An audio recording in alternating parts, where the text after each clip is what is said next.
আমেরিকার নেভাদা অঙ্গরাজ্যের পাহাড়ঘেরা মরুভূমিতে চরম গোপনীয় এক স্থান।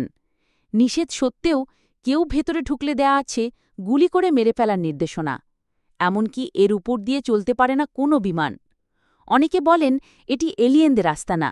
কেউ কেউ দাবি করেন ১৯৬৯ সালে আমেরিকার মিথ্যা চন্দ্রাভিযানের ছবি তোলা হয়েছিল এখানে। আবার অনেকের মতে এই এলাকার মাটির নিচে রয়েছে আমেরিকার গোপন বাংকার।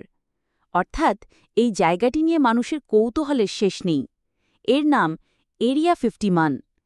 জনসাধারণের জন্য নিষিদ্ধ এই স্থানে লুকিয়ে আছে নানা রহস্য। প্রতিটা সেকেন্ড নিরাপত্তার চাদরে আংলি রাখে আমেরিকা। আমেরিকার সেনাবাহিনী সবসময় এই জায়গাটিকে লোকচক্ষুর আড়াগে রাখতে চায়।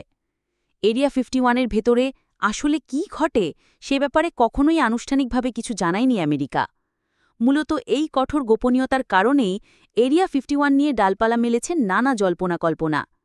এরিয়া 51 নিয়ে প্রথম জল্পনা শুরু হয় ১৯৪৭ সালে রসওয়েল উড়োজাহাজ দুর্ঘটনার পর। ছড়িয়ে পড়ে এই উড়োজাহাজের চালক ছিল এলিয়েনরা।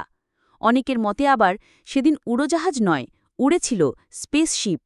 ভেতরে ছিল গবেষণাগারে তৈরি অদ্ভুত চেহারার মানুষের মতো এক প্রাণী। ১৯৮৯ সালে রবার্ট লাজার নামে এক ব্যক্তি দাবি করেন তিনি এরিয়া 51-এর ভেতরে এলিয়েন প্রযুক্তি নিয়ে কাজ করেছেন। আমেরিকার প্রথম চাঁদে পা নিয়ে এখনও রয়েছে বিতর্ক। কেউ কেউ মনে করেন এই অভিযানটি ছিল সাজানো নাটক। এই বিতর্কের মূল কারণ হল কিছু ছবি ও ভিডিও। কেউ কেউ সন্দেহ করেন সাবেক সোভিয়েত ইউনিয়নের সাথে স্নায়ুযুদ্ধের প্রেক্ষাপটে মহাকাশে নিজেদের শ্রেষ্ঠত্ব প্রমাণ করতে মিথ্যা চন্দ্রাভিযানের নাটক সাজায় আমেরিকা। ১৯৬৯ সালে চাঁদে নীল আর্মস্ট্রংয়ের পা রাখার ছবি নাকি এই এরিয়া 51-এই তোলা হয়েছিল। এরিয়া 51 নিয়ে আরেকটি মত হল এ এলাকার মাটির নিচে নাকি বিশাল বাংকার গড়ে তুলেছে আমেরিকা। সেখানে রয়েছে অত্যাধুনিক যুদ্ধবিমানের আনাগোনা। বিমানগুলোকে সেখানে লুকিয়ে রাখা হয় যাতে স্যাটেলাইটের মাধ্যমেও সেগুলোর খোঁজ না পাওয়া যায়। কেউ কেউ বলেন সেই বাংকারগুলো নাকি ৪০ তলা ভবনের সমান উঁচু।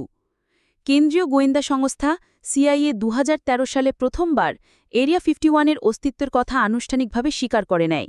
এর ৪ মাস পর তৎকালীন মার্কিন প্রেসিডেন্ট বারাক ওবামা প্রথম জনসমক্ষে এরিয়া 51-এর কথা প্রকাশ করেন।